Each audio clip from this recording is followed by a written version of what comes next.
you guys, welcome back to the channel. Today I'm going to be giving you guys my review on the Real Housewives of Beverly Hills season 12 episode 7. So the women, after the dinner from the previous episode, head back to Diana's presidential suite to have a nightcap. And I'm wondering now, this is supposed to be Dorit's trip. How is it that Diana is the one that has the presidential suite? Anywho, so they're at the presidential suite. Crystal, Diana, and I believe Dorit are already there, and Kyle and Sutton are in tow. So Kyle and Sutton get to the suite, and Diana in her confessional kind of like rolls her eyes like she didn't want Sutton to be there. And I'm just like, girl, I thought you said everything was okay at the table. So the ladies get to talking about their divorce, and I didn't even realize that Kyle was married before. Obviously, I knew that she had a daughter who's probably like a year or two younger than me, but I did not, from a previous relationship, but I did not realize that she was married. So that was a surprise for me. I've been watching this show since season 1. So Kyle asks Diana about her relationship with her ex-husband, and Diana says everything is great. And then they show like a little clip of a newspaper reading where it talks about this man being so happy, and it also shares that he gave her half of his fortune. So I guess they built whatever lifestyle they had, they built it together, and Diana said, you know, she knew that he was going to do right by her. So something that was shocking during this episode is that we see we see Sutton and Erica sitting down talking, which is a first. They're actually having a decent conversation. We'll see how that turns out, because we all know what happened last year when they were playing nice with each other. So we'll see. So Lisa wants to know everybody's opinion regarding if Crystal is playing the victim card or is it second nature for her. My thing is, girl, she knows she's playing the victim card. Like, it's laughable to me that we're even questioning this, and it's laughable to me that freaking Dorit sat up there and said because this woman got married at a young age that somehow she hasn't experienced life, which is why she behaves the way that she behaves. I got married at 24. I don't act like that. I'm sure she got married probably around the same age. I don't act like that. She is a whole mom with 2 children and a whole husband at home. There is no way that she doesn't know any better. Wherever they are, it's Garcelle, Sutton, and Crystal, and they're discussing Erica, and Garcelle basically feels like Erica is not talking. She's doing too much just to kind of distract the group from everything that's going on with her. I think Erica is a very smart woman and knows exactly what she's doing. She knows how to play the game. She's very cunning, and she's doing what she got to do to distract. But I'm just like, listen, nobody's really even talking about her and Tom in the news and stuff like that like they were last year anyway. So what would be the point of her putting on this whole facade like she's doing? But at the same time, who knows what her angle is. I will say they're more distracted by her drinking and her, what we're going to see to be her newfound relationship with Sutton, than they are about her legal issues. And let's also just be honest and call a spade a spade. None of these women outside of Garcelle and Sutton are going to say anything to Erica about her whole legal issues. They're just not. Ren is scared of her. Kyle is scared of her. Dorit is scared of her. They're all scared, so they're not going to ask this woman any questions. So the ladies, Garcelle, Sutton, and Crystal, also start to talk about Crystal, and they want to know like what's going on with her, why she acts the way that she acts. Pretty much, I'm paraphrasing. And Crystal says that she likes to internalize things, and so I'm like, girl, it takes a whole year for you to internally resolve and. So I'm like, girl, it took you a whole year to internally resolve and process the issue with Sutton, and the issue that you took with Sutton saying what she said, which was absolutely nothing. Like, I could kind of understand maybe she felt uncomfortable about the group ganging up on her last year with the whole words that she chose to use. Like, I could understand that. You may not have felt like you had your little entryway to say how you felt. But this whole thing with Sutton, if that's how you felt from the jump based upon what she said, that it was so dark and whatever, you should have addressed it right then and there with her and with whomever else needed to be a part of the conversation, because you certainly wanted Garcelle to be on your team. So how come you never said anything to Garcelle? I'm not buying it. Sorry, Crystal. You wanted a moment. You wanted to be relevant on the show, and you've gotten your moment. So now the women are on their way to their boat ride, and Miss Erica is like, oh, I've taken Xanax and I'm lit and I'm this and I've been drinking and I'm drunk. When you have to tell everybody that you're drinking and you're drunk, I don't believe you.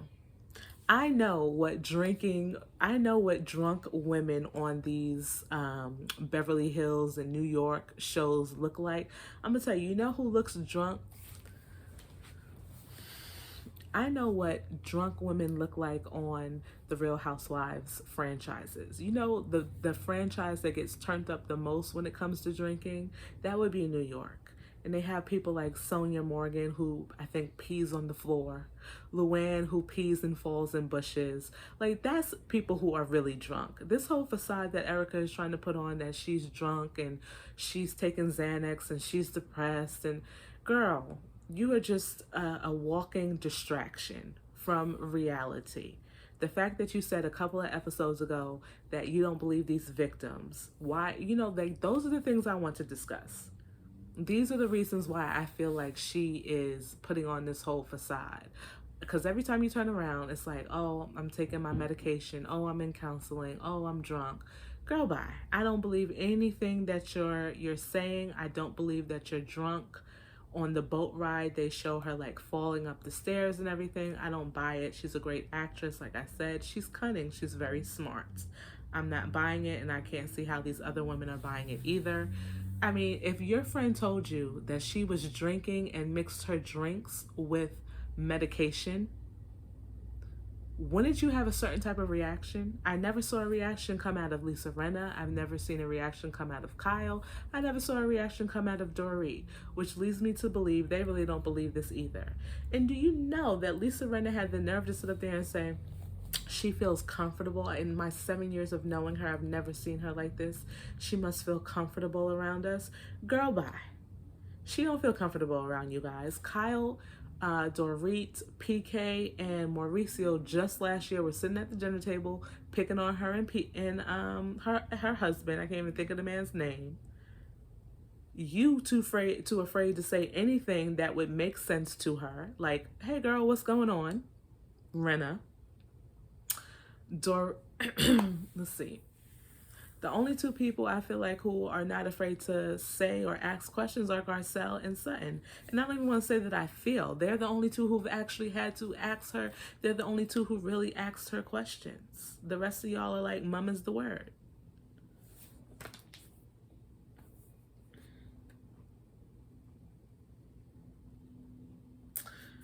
So here we go with Miss Diana, who I feel like every episode takes it upon herself to let everybody know, us the viewers know, how rich she is. So she's trying to throw shade at Dorit. Maybe she's not trying, but she throws shade at Dorit, saying that Dorit's boat is like a day boat and her boat is more like a yacht, and this whole whatever. Who cares? Nobody cares, Diana. You have money that your husband made. Great.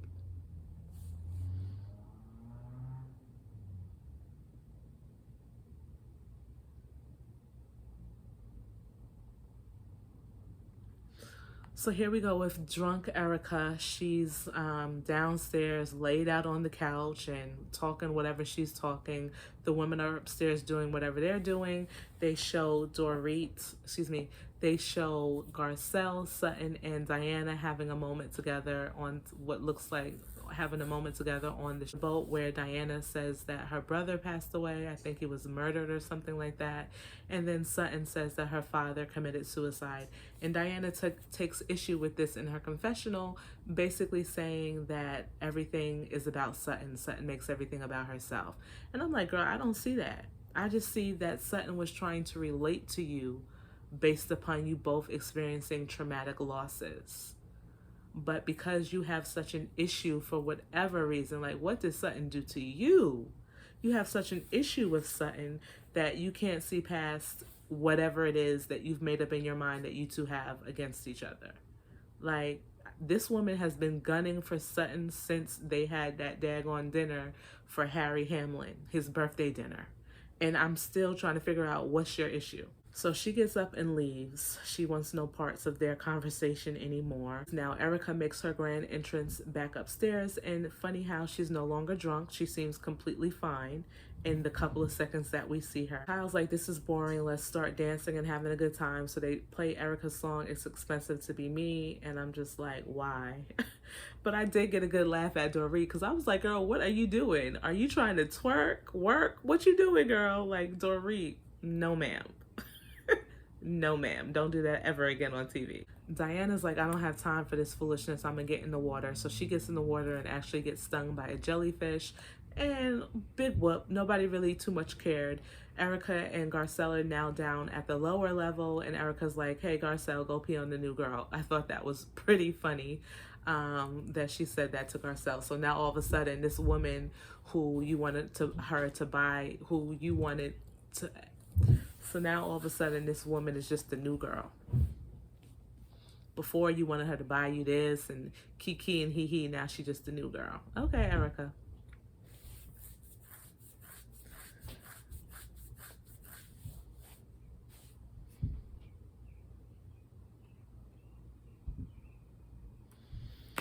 So in the next scene, the ladies are going to a restaurant. They all arrive, and Garcelle invites everybody to her birthday party. Renna is going to be in New York supporting her husband Harry, who's doing some type of Broadway play, I think. And Garcelle was hoping that she was going to be at the birthday party so that if Denise Richards showed up, they can kind of work through the issues that they've had. Lisa doesn't seem interested in trying to have any type of relationship with Denise. I mean, why would she? We all saw how she treated this woman last year. So Garcelle's going through that whole thing, and then eventually Lisa says that she did reach out to Denise and basically everything is good between them. I would believe that if she had said that immediately after Garcelle said what she said. But the fact that Garcelle went on and Lisa finally at the end kind of just to stop talking about the situation, it appeared to me, decided to say that she and Denise spoke.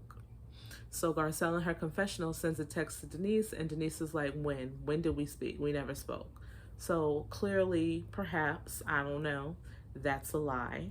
And I mean, when Renna was talking, I didn't find it believable anyway. The breakdown that happened in these two women's relationship, I think it would take more than a text message or a phone call to resolve. That is something that you go and you have a sit down with, and I want to see you and look you right in your eye and let's have this discussion. That's just my point of view. Not to mention, did y'all see Kyle's face? I feel like her face said it all. Girl, you lying. Garcelle brings up the book and basically says to Diana, how come she asks Diana why she didn't want to talk about it. It came across kind of rude. And Diana's like, she doesn't like to toot her own horn. Girl, you's a lie. Because in your confessional in the last episode, you sat there and said, because of the scrutiny that came with the book, you don't want to discuss it. It was such a painful time in your life. And now you sit up here saying you don't want to toot your own horn. Is somebody being clumsy with their words? Diana also says in her confessional that Garcelle is the least welcoming out of the group. You would say that. You would say that. We see Erica and Sutton talking again. Dorit brings up the fact that, you know, they seem like they're getting to a better place. And Erica says, listen, there's still things that we need to discuss. Sutton agrees. I don't see anything really happening with their relationship. I think it's just going to be hot and cold because that's how Erica wants to operate. And Sutton's just a willing participant to go through the motions with Erica, just like she's a willing participant to go through the motions with Crystal. Sutton is just, she's nice. She's just not someone who appears to just cut you off. She seems like she gives a second, a third, a fourth, and a fifth chance. My thing is, Sutton, you need to watch Erica. She cannot be trusted. You should have learned, I hope that you learned your lesson from last year. Right now, it's not really looking like it. I will say Sutton is not a dumb woman either. You know how they have that saying, keep your friends close, but your enemies closer? I feel like that's kind of the road she's taking as it relates to Erica. So the ladies are headed back home. Somebody asks, you know, what's the seating looking like? And Diana says, you guys can sit wherever you want. So they get on the plane and Sutton asks, you know, can I sit here? And Diana's like, no, sit where you sat when we first came. And I'm just like, once again, girl, Once again, every time Diana twists something around, every time she's clumsy with her words, I'm going to call it out. Girl, you being clumsy with your words. Just 2 minutes ago, you said everybody could sit wherever they wanted to sit. Now you're telling Sutton she can't sit with you. So Sutton goes back with Garcelle and they're talking. Garcelle senses that something's wrong, so she asks Sutton. Sutton tells her what happened and is like, listen, I could basically charter my own plane. I don't need to be here. And Garcelle feels like, that's just wrong for her to have done that. Mind you, Garcelle is not even sitting in the seat that she was sitting at when they first went down. So clearly, Miss Diana has an issue with Sutton. And like I said, I don't know what her issue is with Sutton. I think she just wants to have an issue to have an issue. That's my review, guys. Thank you so much for watching, and I'll see you in the next one. Bye-bye.